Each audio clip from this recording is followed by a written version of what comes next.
Hello and welcome to a special Friday the 13th edition of the ProtoBalls podcast. I'm ProtoMet. I'm Tank. We seem to be missing the balls. Indeed. So this is ProtoTaint? I suppose. Yeah, Barry wasn't able to make it due to a scheduling conflict. He was scheduled to not work, and his work felt conflicted about that. Yeah. Yeah. Let's not go up on it because tandems will happen, and yeah. So we're just gonna go past this. Yeah, it feels weird to not have him be in one of these, but he gave us the go-ahead to go ahead, so let's go ahead. Plus, I'm back. Yeah, he missed out on Halloween, but he managed to make it to Friday the 13th. I don't know whether that's a good thing or a bad thing. You know, Friday the 13th. Well, it is part 5, A New Beginning. Dun dun dun. Wang. So the movie starts off with a young Tommy Jarvis watching grave robbers Dig up Jason's worm-ridden corpse. and he watches them get murdered by Jason, and Then it turns out to be a dream sequence. then who the fuck was that guy? It's Tommy Jarvis. That's not dumb. I can't think of the other actor's name. Corey Feldman. Corey Feldman. No, Corey Feldman is in this movie, but only in the scene we just talked about. Yeah. The rest of this movie focuses on a new actor playing an aged-up Tommy Jarvis. Yeah. Yeah, he wouldn't have been old enough to be in his teens. He was he a preteen in 4? He was about as old as he is in the flashback, so not too much older. Considering that the flashback was filmed specifically for this movie, I think he was at the time working on Goonies, if I remember correctly. Goonies! I don't have anything to corroborate that claim, so... Maybe Gremlins. He wasn't in Gremlins. Yeah, he was. No, he wasn't. Yes, he was. He's not the main character, but he's his friend. Clearly had a small enough role that I forgot about it. It's very small. He's like in a couple of scenes, and like literally, he's not in the movie the rest of the movie. I'll have to rewatch that at some point. It's We'll nowhere near probably Christmas. Yeah, but a future Right. possible Tank's World podcast or ProtoBalls podcast. You never know. I mean, we don't know. Don't know. At this point, the future of the ProtoBalls podcast is in question because of all the scheduling conflicts we're having to deal with. I thought we weren't going to bring it up. I'm just saying. No, I understand. I understand because even in my work, there's some scheduling. Just leave. Let them go, maybe. Give him a day off, like you said you would. Yeah, I've scheduled a day off for next week. I just need a day. Anyway, turns out now somewhat adult Tommy Jarvis is being transported to a halfway house. Yep, pretty much. After spending some time in a mental institution, I think. Yeah, probably. He kind of goes a little nuts in this movie, I guess. But we'll get to that later. Sounds like more than half the cast, but... Oh, yeah. So, this halfway house contains actual mentally challenged people. That's one of them. 2 sex-craved teenage, 20-something-year-olds. Well, it is a Friday the 13th movie. Yes. A guy with a stutter. I don't know why he would be in a halfway house. I think it probably has more to do with the reason behind the stutter. Mm-hmm. And Victor, yeah. Also a punk girl and some other girl. Yeah. Can't be bothered to remember just about anybody's names in this movie, to be honest. The only one besides Tommy, Pam, that's the, counselor. I remember Pam. I don't even know I don't know their names. I'm not even gonna bother looking it up. Yeah, that's Barry's job. No offense, Barry. We miss you. So pretty much, Tommy gets out of the band that's keep lifting him. Pam introduces him to some other guy who kind of, I guess, runs the place. Yeah, I can't be bothered to remember his name. I can't even remember what happens to him. He's killed off screen. Okay. This is one of the rare Friday the 13th movies where it could gotten an X or NC-17 rating, so they had to cut some of the kills. Yeah. Content. Yeah, fair point. Yeah. But they brought out the nudity and sex. Yes. Speaking of nudity and sex, we don't have any in this scene, but the two lovers are basically brought back to the halfway house by the cops. Yep, because they were fooling around on I'm gonna say Ethel. Yeah, let's go with Ethel, her farm that she shares with her son. Mm-hmm. And they are hillbilly as fuck. Hillbilly hick backwoods folk. Which seems really at odds with everybody else's accents in this movie. Movie. It's like, where the hell is their accent? Like, they were... like, clearly they were trying to invoke the hick vibe. Mm-hmm. But it just kind of clashes with the fact that they speak with a dialect that no one else in this movie speaks with. Exactly. Did they move from out of state? Like what? They could be inbred. That shouldn't affect a dialect, but I'm not very versed in genetics. Neither. I don't. They're not from there. Let's just say that. Well, are they still in Jersey? I can't even be bothered to remember. So pretty much, the cop is talking to the head guy, Larry. I guess go with Larry. By the way, these aren't the names. If we actually do get them right, please leave a comment down below if you're listening to this. Yeah, I think the only names that I can remember in this movie are Tommy, Pam, Demon, and Reggie the Reckless, the little boy. Okay. I knew his nickname started with an R. I just couldn't remember what it was. Actually, I thought it started with a D, but but yeah, this movie has a kid character. I mean, aside from Corey Feldman's brief cameo. Yep. So, yeah, he pretty much jump scares Tommy with a rubber spider on a string. And he's just kind of talking a little jivey, or not, just saying whack or something, stuff like that. I mean, I get it. Mm-hmm. He's like, "Are you scared of spiders?" So then Tommy scares him by wearing a mask. Yeah, and a properly scary monster mask that definitely his character, as in part 4, was definitely based on a young Tom Savini. My opinion, at least. Certainly comes across that way. And it kind of is present here. Mm-hmm. I feel it's a bit more subdued, but... Yeah.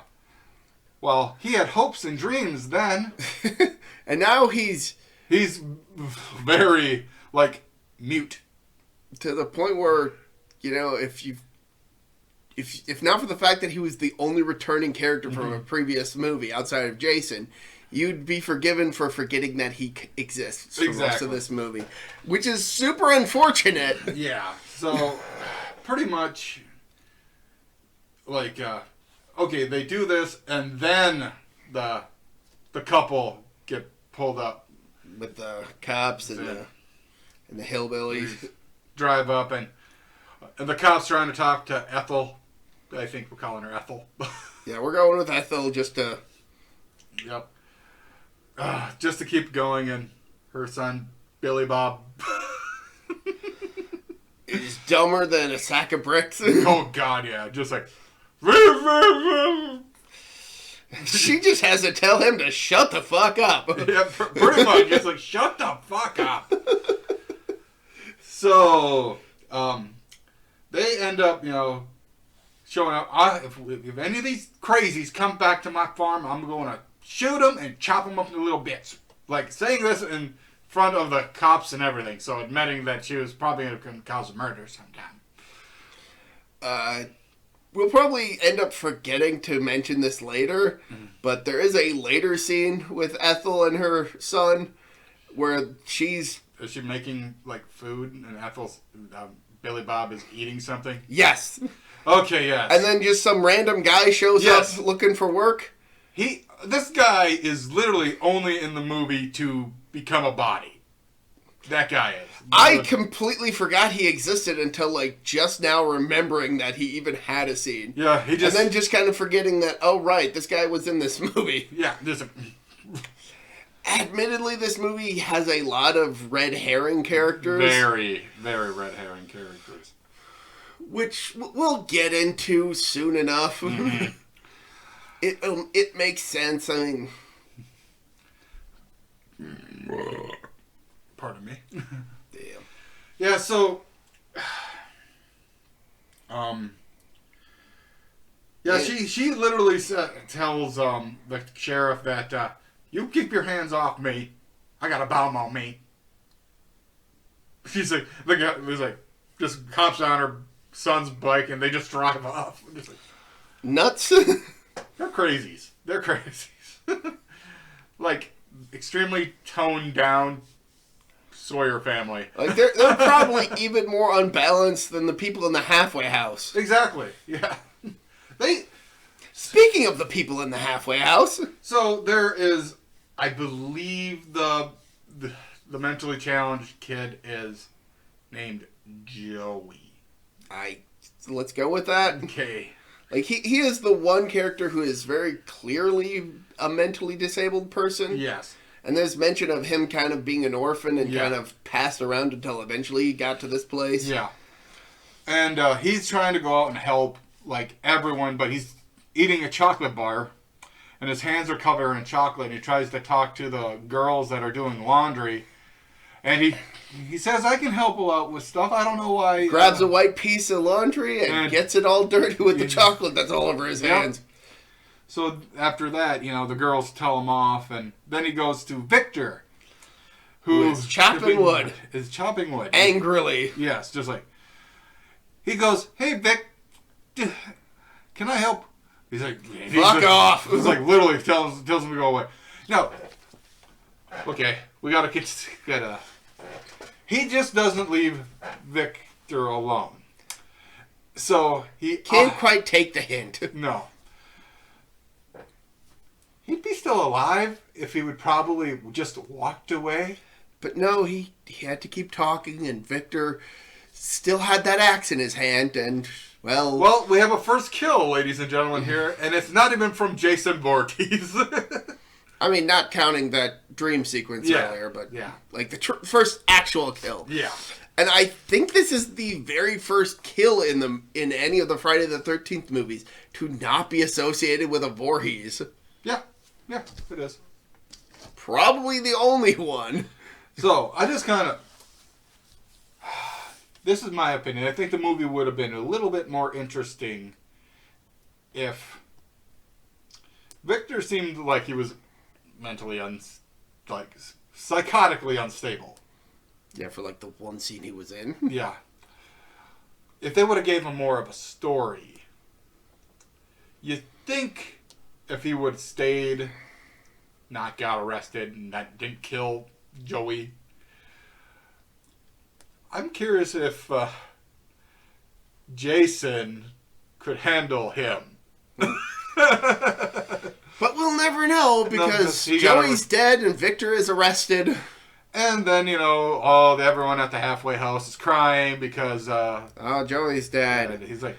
We loved him so. Victor, why would you do that? I picture... I literally... back in the MRCI days, I pictured you as Victor. It's not terribly far off, unfortunately. Literally, that place made you borderline psychotic some days. I'd rather not relive those days, so let's move on. Yes. Yes. So, I think the next morning for breakfast, the punk girl accidentally puts out too many plates because now Joey's dead and Victor's gone. yes, and the kid that has the speech impediment tells them that you can't. No, I'm not making fun of the speech impediment. I can't get the words out. That is also how he speaks. Yes. You can't leave a plate for a dead person. And the goth girl yells back, "I didn't mean to." She's not goth, she's punk. Punk? Punk. Punk, yes. There is a distinction. Mm-hmm. I would know. You're neither. True. But I know. So then, Tommy comes into the room, and the Steven, sure, we'll call the other guy Steven, the lover boy. Oh, okay. They get into a bit of a fight, and Jarvis just owns him. Suplexes his ass through a table and punches him a few times. Like a side table. Yeah, boom, boom, boom, boom. And then, like, the owner has to pull the two apart. Yeah, just kind of holds him, just like, calm down. Okay, I can understand that he's got a triggered, emotional state from, Jason. Yep, Jason, and kind of the effects of everyone he's killed that he has witnessed, and his dog jumping out of a window. I don't remember the dog, but maybe I'm just forgetting it. Not in this movie. No. in part 4. That's what I was talking about. Well, it's been a good minute since we've watched part 4. Right.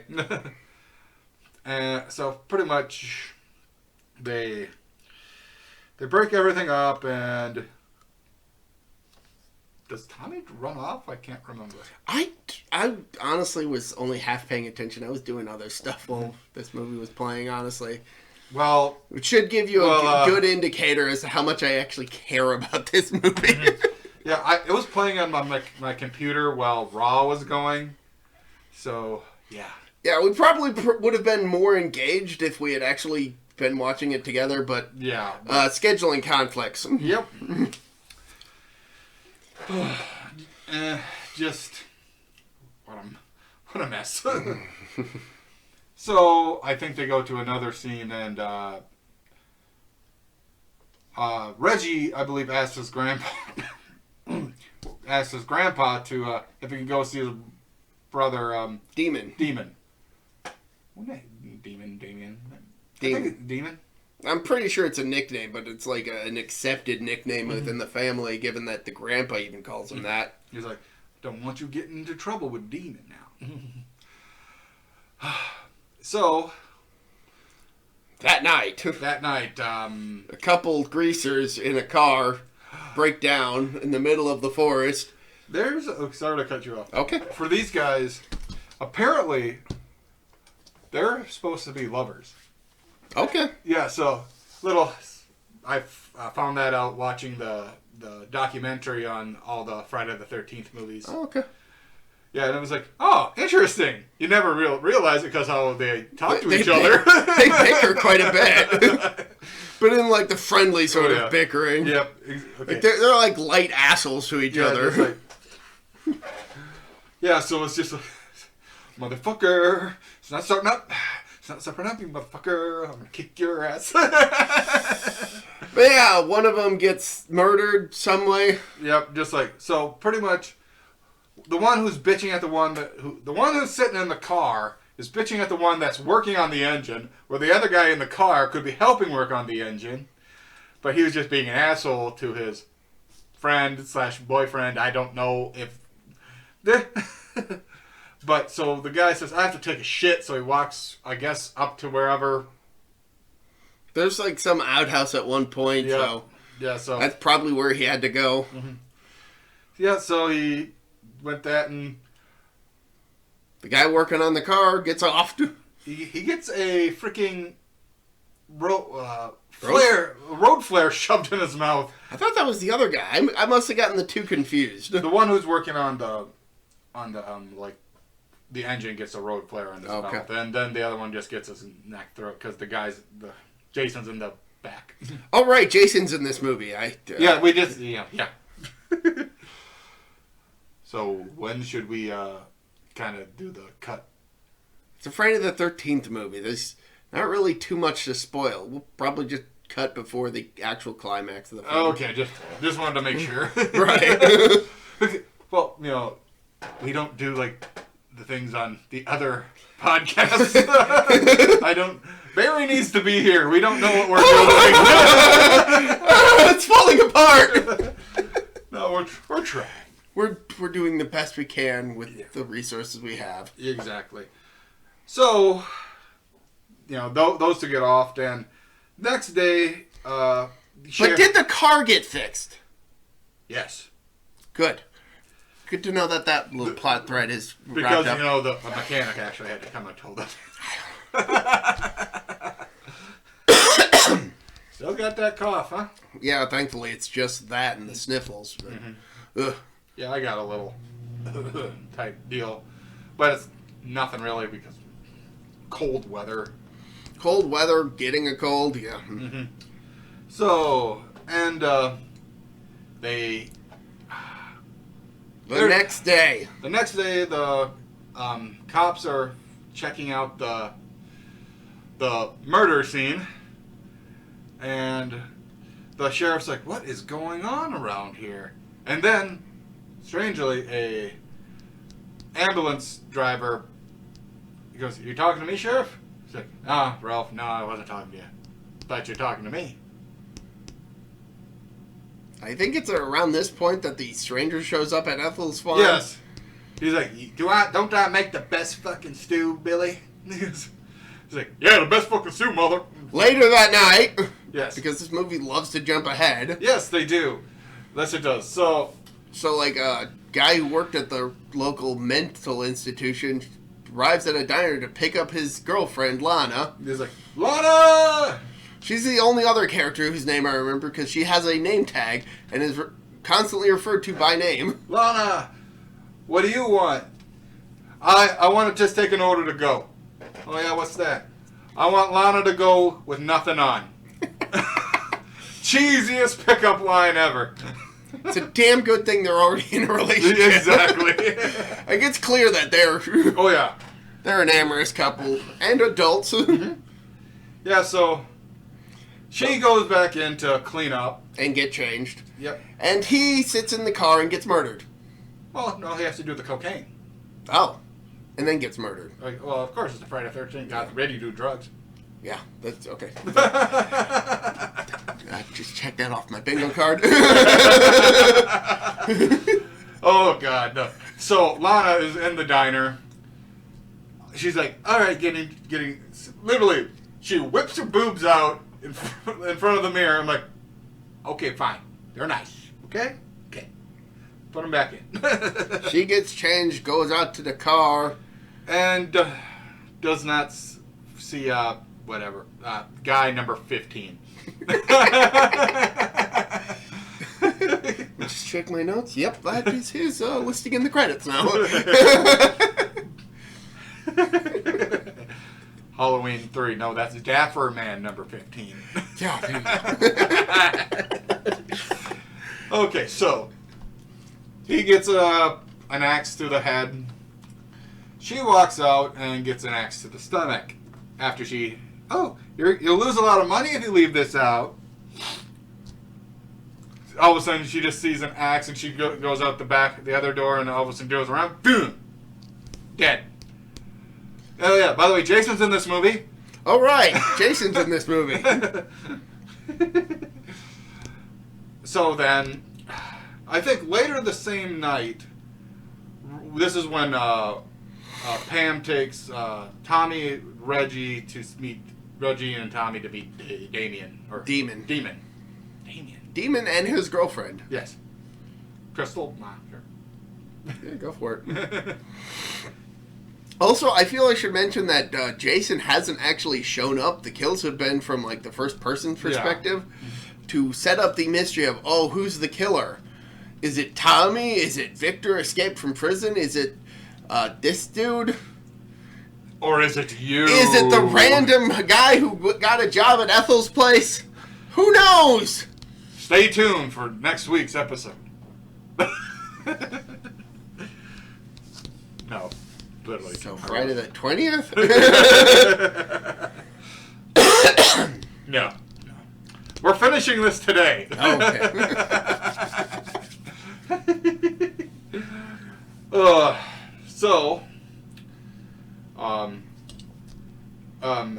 Reggie knocks on a van door.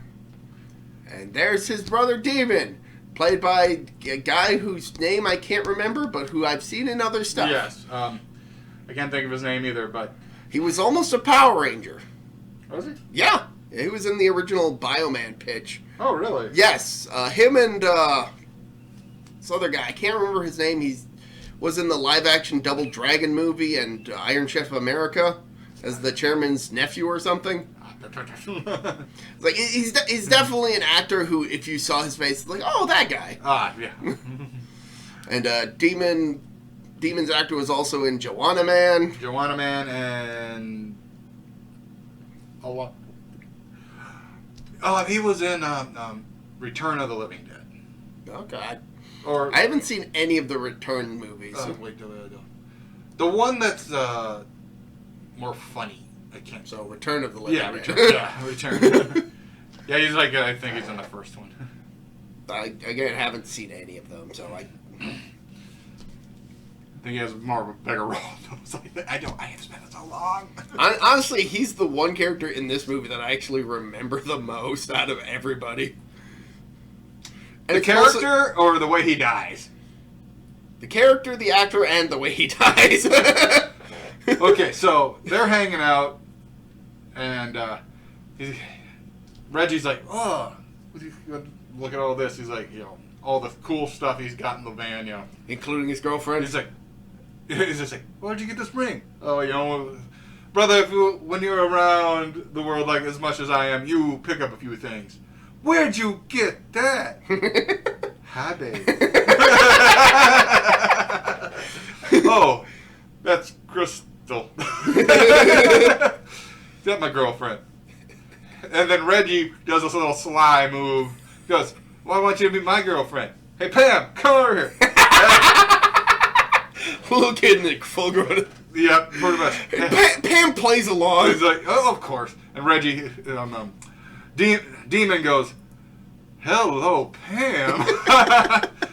And at the same time, Tommy's just walking towards a flickering, neon sign outside. And he's just looking at it, and then all of a sudden, Bubba, or Junior, or whatever the hell we want to call him, Bubba J or some shit, comes driving up on his motorcycle. Scared you, didn't I? Oh, you're one of them crazies from that loony farm. Mama's gonna cut you up and put you... So Tommy beats him up. Yep, pretty much. I mean, admittedly, that was self-defense. Yeah, that was 100% of self-defense because... Joe Bob or Billy Bob or whatever the hell we were calling him did not have a chance in hell. So then he gets beat up. Then Pam sees him, Tommy, beating up somebody. Then Tommy goes bolting, and Pam tells Reggie we have to go home now. Then and then they get back to the halfway house, and all the people, the kids that are there are teenagers or pre-adults, 20-somethings. They're roughly in that age range. Yeah, end up going to Pam tells them to stay in the house, and Pam's going to go out and look for. Apparently, the head guy is gone, missing because he went to. Oh shoot! We forgot one scene. Is that the one where the lovers go back to the farm and fuck? Yep. Okay. Good as time as any. I was going to mention it at some point. Yep. May as well be now. Yep. So they end up going out and, shaboinking again. Boing, boing, boing, boing. So they do that. clean themselves up, and he gets his the guy gets his head crushed with a belt with a tree. Against a tree, yeah. And the girl gets her eyes or her face pretty much cut open with hedge clippers. Yeah, that happens before the boyfriend dies. Because he finds her. And he finds her, thinks she's just laying down, turns over, sees the damage, then gets strapped to the tree. I think it's at about this point that we get the reveal that it's Jason. No, not yet. Yeah. It's we find out it's Jason when Pam comes back to the house. Yeah, okay. So, but we have to talk about the adventures with the halfway house kids. Well, I just want to mention the Hicks. Oh, we can do that too. So the hick boy. I keep forgetting the name. Goes back to the farm and drives around in the backyard, shouting his head off about how Tommy beat him up. Mm-hmm. And Ethel is telling him to shut the fuck up. Shut the fuck up and eat my stew! So then Jason decides to shut him up for her. Yep, by cutting his head off with a cleaver.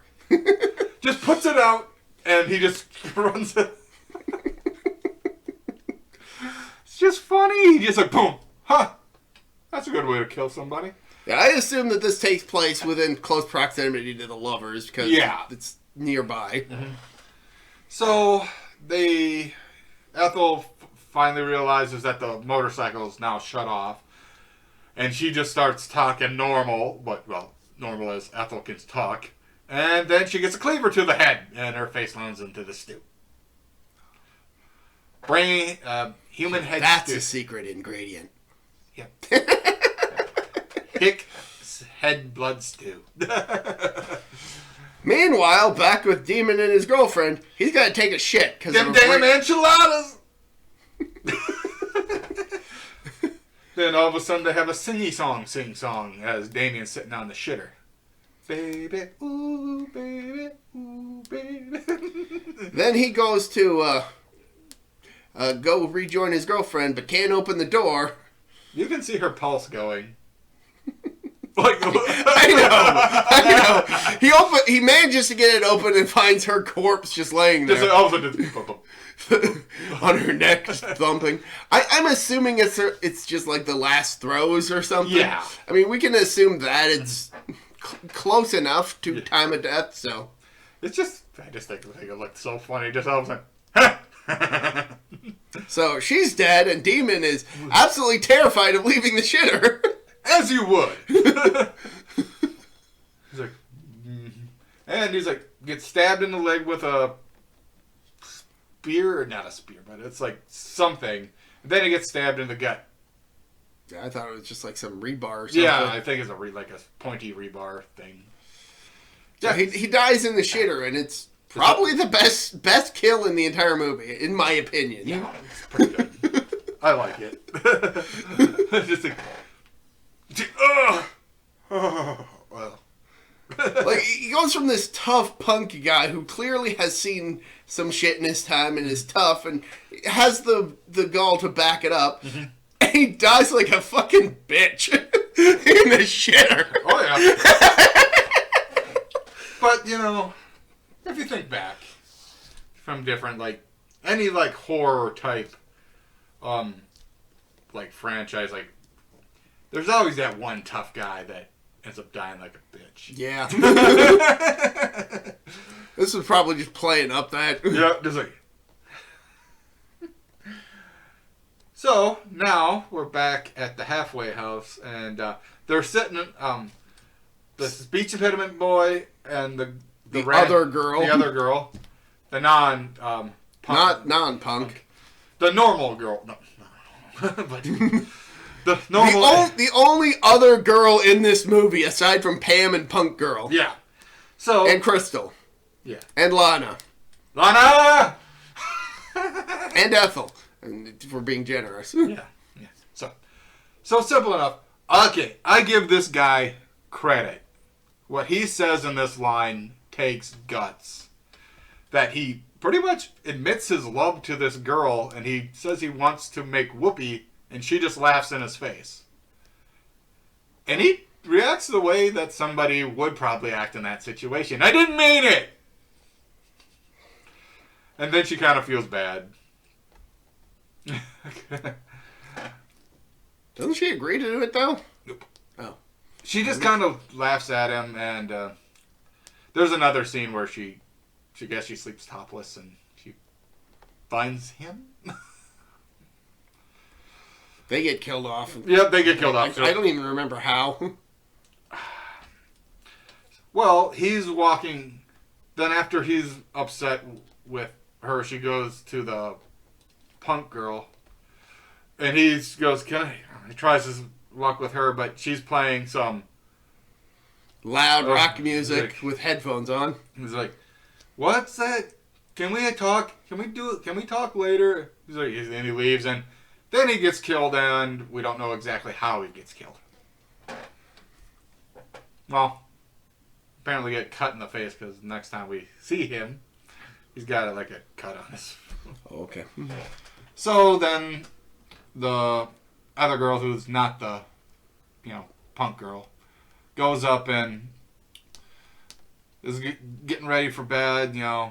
She ends up, showing off her bosoms for a little bit for this just scene, and I believe she does say a line. She's like, says the boy's name and like wanted to apologize or something, and then she goes into bed. And I guess she does kind of apologize to a point because he's in her bed.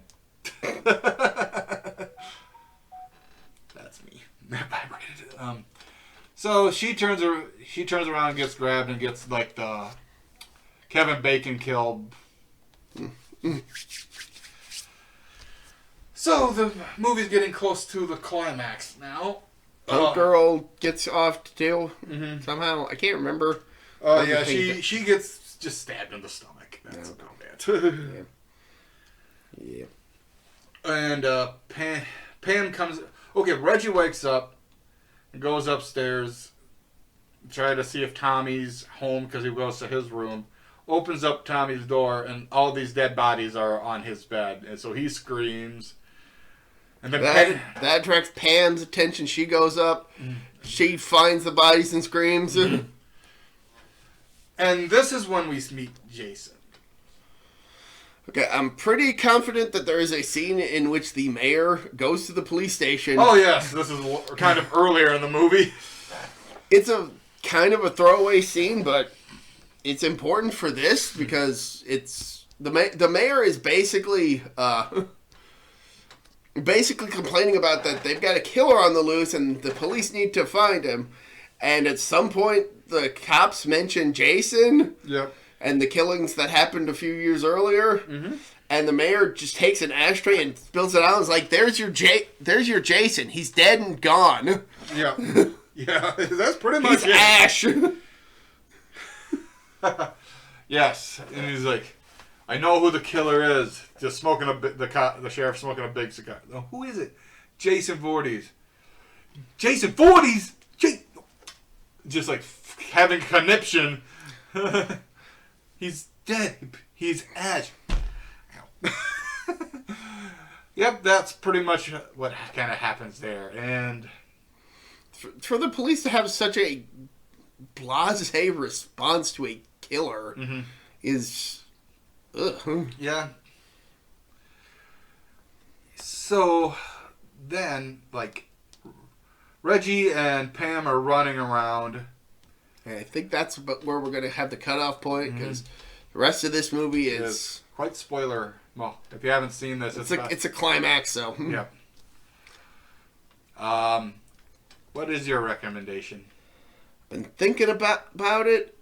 I was gonna do this one Friday the 13th fan comic series, but I can't remember who does it on Twitter. It's basically an alternate universe where what if Jason didn't drown and instead became a counselor? Huh. Yeah. It's pretty good. Hasn't been a whole lot of that, but I've heard talk that they might be working on an animated series, so that might be why. But that's not what I'm going to recommend. I'll recommend that next time. Okay. Probably have like pictures and stuff, but no. Actually, lately I've been watching Death Note. Oh! The anime based on the manga, it is... I'm at the point where it's starting to get a bit bonkers. So the plot is that... Is L still around? Yes. Okay. But at this point, the series is basically about this high school senior, Light Yagami, who finds a notebook that has been dropped into the human world by a god of death, a Shinigami by the name of Ryuk. And this notebook has the power to kill people by simply writing their names in it. Mm-hmm.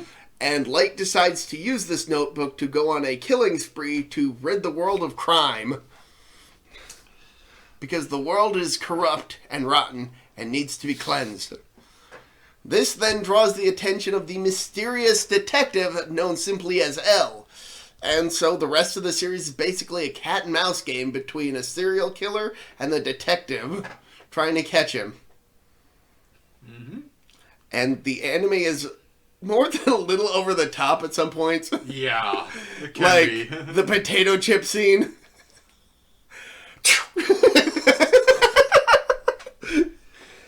It's just... It is such an over-the-top thing. It has been memed to death. Mm-hmm. It's also the inspiration for the All According to Keikaku meme. Translation note, Keikak means plan.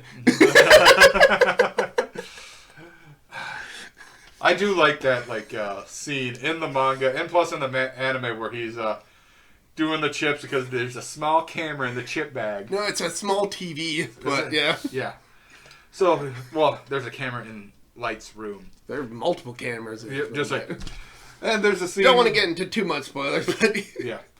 Just, he looks at a dirty magazine in one spot. But yeah, no, it's the single most dramatic eating of a potato chip ever committed to celluloid. Oh, shit, that's funny. But a good chunk of the series is a damn good cat and mouse game between Light and L as they're trying to catch each other. And then she gets bonkers. Oh yeah, very bonkers. Very cat and mouse game to mouse chasing cat. Also, there's a rat there at some point. Oh yeah. It get kind of crazy and goes off the rails in some of the best ways possible. Mm-hmm. I will admit that eventually it does get to a point where it kind of stops being all that good. Yeah. Yeah, it's just like there's a very distinct point where it stops being all that interesting and just kind of has a slow descent into, well, this is the rest of the series, I guess. Mm-hmm. So a fantastic opening and a less than stellar conclusion, but I've encountered multiple really good stuff that have done that, like Naruto, Kinnikuman, Fist of the North Star. Really top quality stuff that just kind of goes on for perhaps a little too long. Bleach. I didn't even get far enough for that to do that. I got to a certain point and then I'm losing interest in this.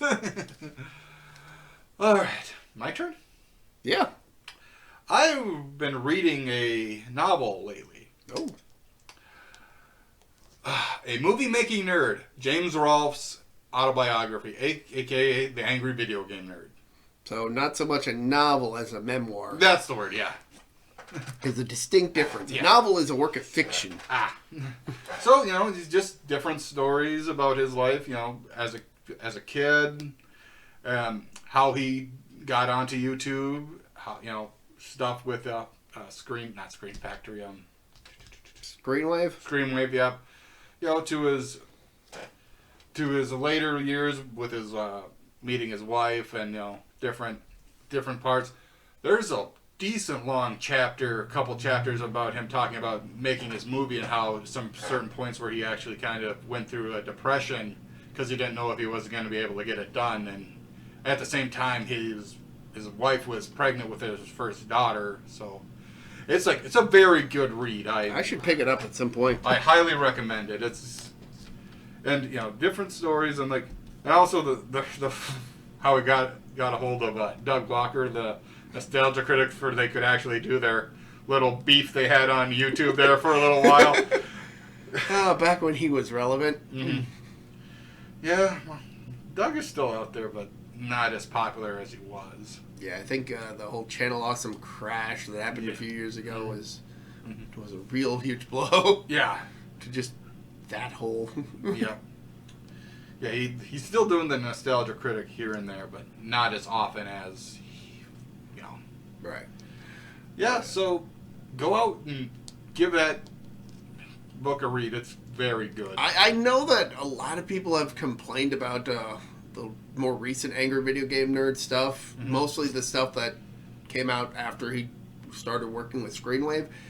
Honestly, I still really enjoy his work. Yeah.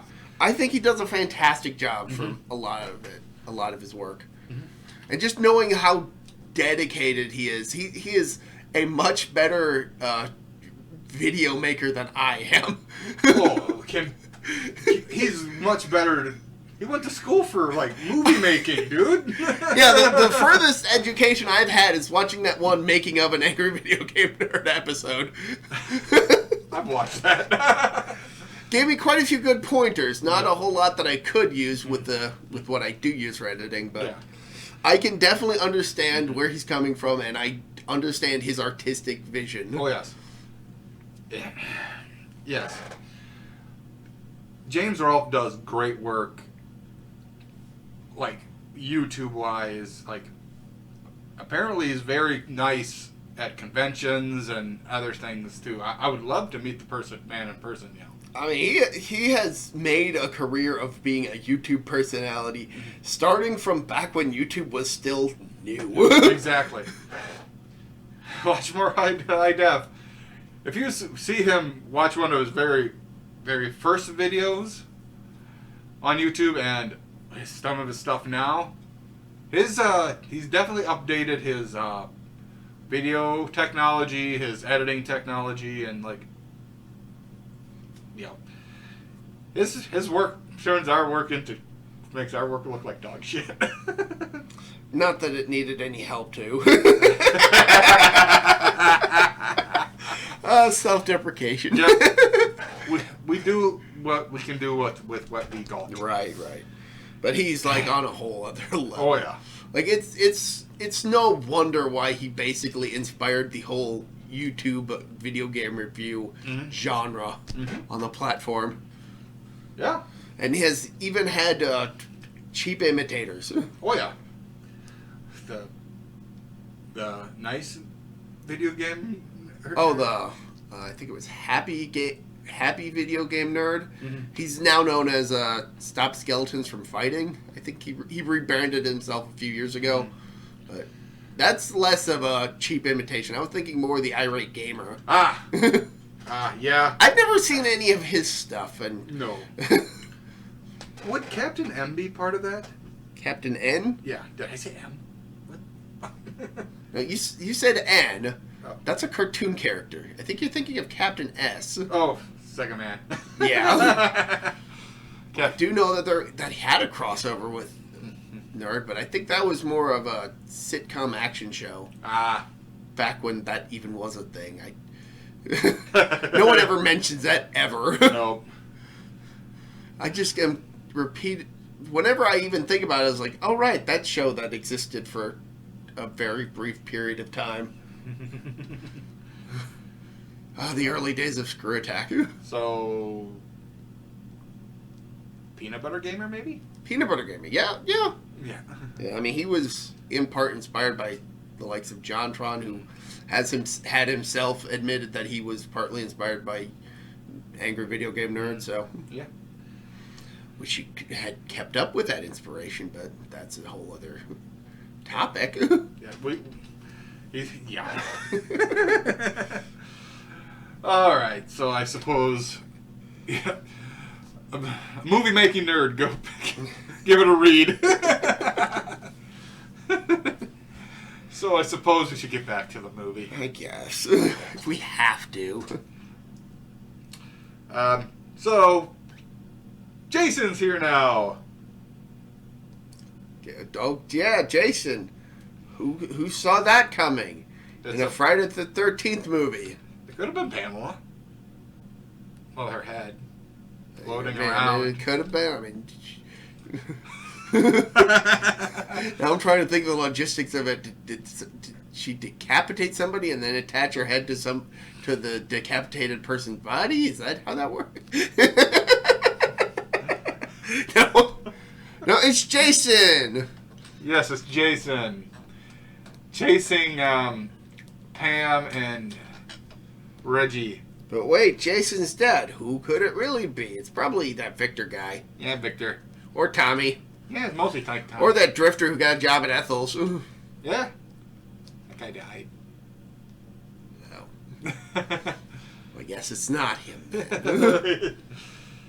Yeah, like I said, there are a bunch of characters who are basically red herrings for who's Jason. Mm-hmm. Who's the Jason guy? Because Jason is dead. ProtoMet, you're red herring. No context for that. People are going to have to figure that one out themselves. So yeah, Jason chases Pam and Reggie around. Reggie goes and hides in a barn, and then Jason Pam comes out of somewhere with a chainsaw. I think it's like a storage closet in the barn with a chainsaw. It's like, how did she manage to get it revved up and started in the time it took Jason to open the door? I don't know. I really don't know. But she gets a good slashing on Jason. Mm-hmm. She does a pretty good job at defending herself with a fucking chainsaw against Jason's machete. So, pretty much if the chainsaw is a flawed weapon, technically, because if you get anything in the chain, it'll stop.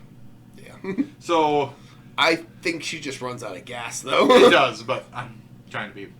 Why am I trying to logic a Friday the 13th movie? Stop it, Brian. Why are you trying to logic a slasher movie? I mean, Chainsaws practically built the genre.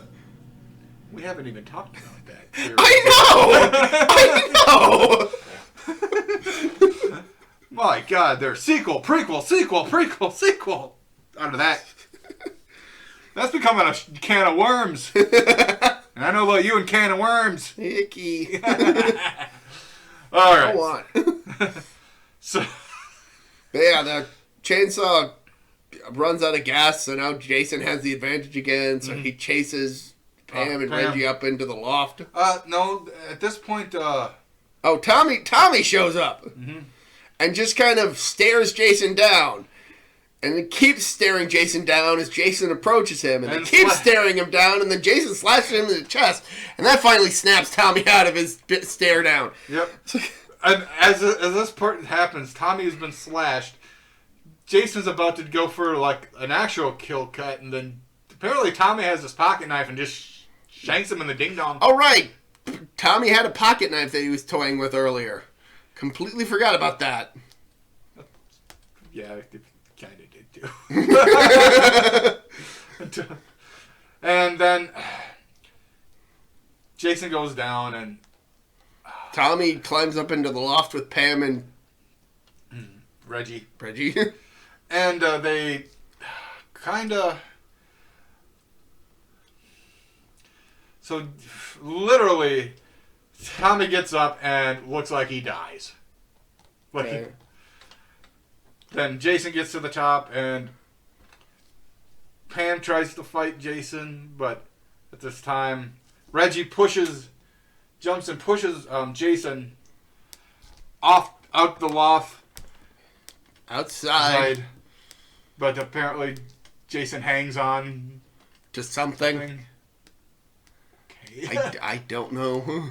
Weird horror logic. Tries to pull, I think... Reggie.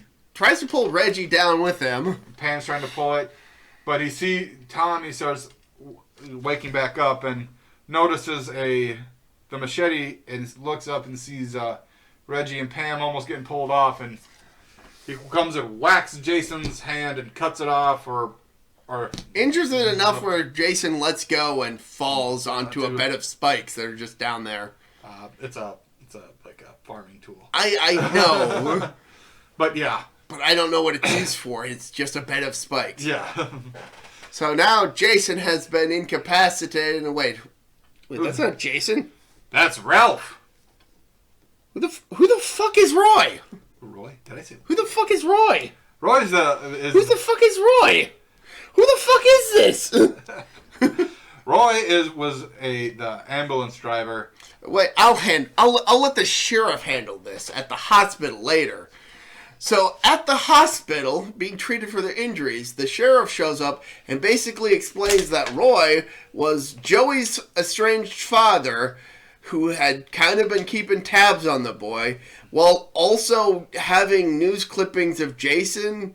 So when Joey got killed by Victor earlier, that caused Roy to snap, and he dressed up as Jason to hide the fact that he was the one going around killing people. Yep. And that all gets explained in this one scene, because who the fuck remembers the paramedic from earlier in the movie? I guess I won't have if I... Honestly, the only reason anybody even remembers Roy is because he's not Jason in this movie. In the actual video game, the newer one, how you beat Jason is you knock their mask off and you have to cut their heads off, cut his head off. Yes, you have to have a female character, a male or a female character, mostly a female character, to go into the shack and grab Pamela's sweater, and they have to put on the sweater. So he's distracted, and then you have to have a machete or an axe. And as he's distracted, you have to cut his head off. And then when you're the Roy version, when you knock the mask off, you see Roy's face. I think one of the biggest tells that this isn't Jason is when The you mask? actually get, the mask being the wrong colors, but also when you get a close up of Jason's face, you can clearly see he has two eyes. Yep. Yep. So then, Pam goes to check on Tommy. He's laying in the hospital bed. She goes up to him, and then Tommy pulls out a knife and stabs her, and then she wakes up. Yep. Then, no, or does Tommy wake up? Then, yeah, Tommy wakes up. Tommy's the one who wakes up. Because he had the dream about stabbing Pam. Yep, so then Pam goes into tries to go into the room. But Tommy gets out of bed. And throws something out of the window because of... But no, first he goes to the nearby side table, opens up a drawer, and pulls out Jason's mask. It's like, okay, Roy's mask. Why the fuck is Roy's mask in this drawer? I don't know. It makes no sense. But Tommy breaks the window in his room. Pam goes to investigate. And then while she's in the room, Tommy, wearing Roy's mask, comes up behind her with a kitchen knife. Where the fuck did he get a kitchen knife? Exactly! And then the movie ends. Okay. This is by far one of the weakest Friday the 13th movies. Easily. I can understand a lot of the hate on it because there is no Jason. Outside of the dream sequence, which being a dream sequence already excludes itself. Mm-hmm. I also feel that this movie is the most pointless in the entire movie. Mm-hmm. Because even the opening scene where two guys are digging up Jason, that's just recreated at the beginning of the next Friday the 13th movie. Spoiler. Oh, sorry. Wait, in fact, wait. Heck, Tommy even being present for the exhumation is copied in the next movie because Tommy's one of the people digging up Jason. Another actor, too. No, it's not even the same actor who played Tommy in this movie. The whole subplot of Tommy turning evil that was presented at the end of the previous one is only kind of just lazily repeated at the end of this movie, and then completely discarded as of the next movie. Mm-hmm. You could skip this movie entirely, skip right to part 6, and not miss anything. Exactly. But they had to get a Friday the 13th movie out because they made bank. I don't know about this one. And it was competing with the just recently released Nightmare on Elm Street. It's not like we're going to watch another one of those, are we? Only about like 7 or 9 or 10 of them. Oh. Cool. Cool. Oh. This, yeah. The kills are mostly forgettable outside of a couple instances. Yeah. The road flare, the shitter. Yep. They're cut really quickly, like you don't see it actually happen. Those are like the ones you actually see, like you see the flare go into the dummy's mouth. You see the rebar go through the stomach, just it's a lot of there's probably a lot of death scenes that were actually Ethel, you got to see Ethel's head go into the soup after the hatchet to the head. Yeah, but the film also is a bit bloated with a few too many characters to kind of pad out who's Jason? Because Jason's dead. Oh, yeah. Who's the killer in this movie? Oh, it's Jason. Oh, no, it's actually this one paramedic that only showed up in one scene, and his entire motive is explained by the sheriff after the fact. Because I think the writers even realized, shit, we did nothing to actually explain why this random character went on a killing spree. Let's just shove it into this one scene at the end of the movie and completely deflate any and all tension that was related to who's the killer? Okay, there is a this I'm talking about the documentary thing his name was Jason. On a panel of all the Jasons that's been out there, all the ones who play Jason pick on Roy. And for good reason. You didn't even get the mask right, man.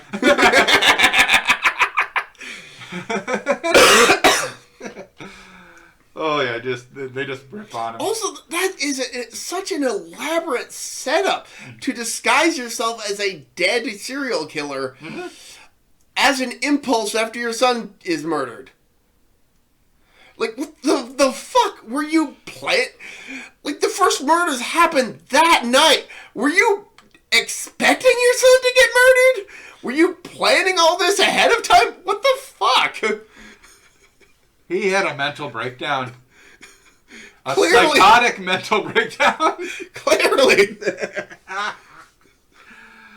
Oh. Jeez. I'm not a fan of this one. If I had to give it a ranking out of 10, I'd say give it a 5. And that's mostly just for the kills that are interesting. The plot is stupid.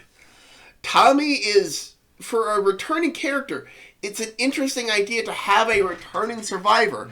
And they do nothing with it outside of using it as a red herring and a cliffhanger ending. There was a one of the girls from that documentary who played the survivor from the first one said it would be interesting if they made a movie where they got all the surviving girls together to take down Jason. All the surviving girls. Yeah, well, she wouldn't be there. Right, because she got off at the beginning of the second movie. Yeah. Which is fair. Yeah. I mean, that's one way to establish... Yeah, and I'm like, made me think that would be an interesting movie. How many would Jason kill before he would get off? Especially we have the one eventually we're going to talk about later that has the psychic abilities. Oh, yeah. All right, so I don't think I have much to say more. Yeah, the whole Tommy turning evil that they try to set up at the end of this movie gets completely ignored by the beginning of the next movie. And outside of this just kind of being part of the legacy of Jason, as evidenced by that one mockumentary that's included on the DVDs, this is not that good. No. It is not.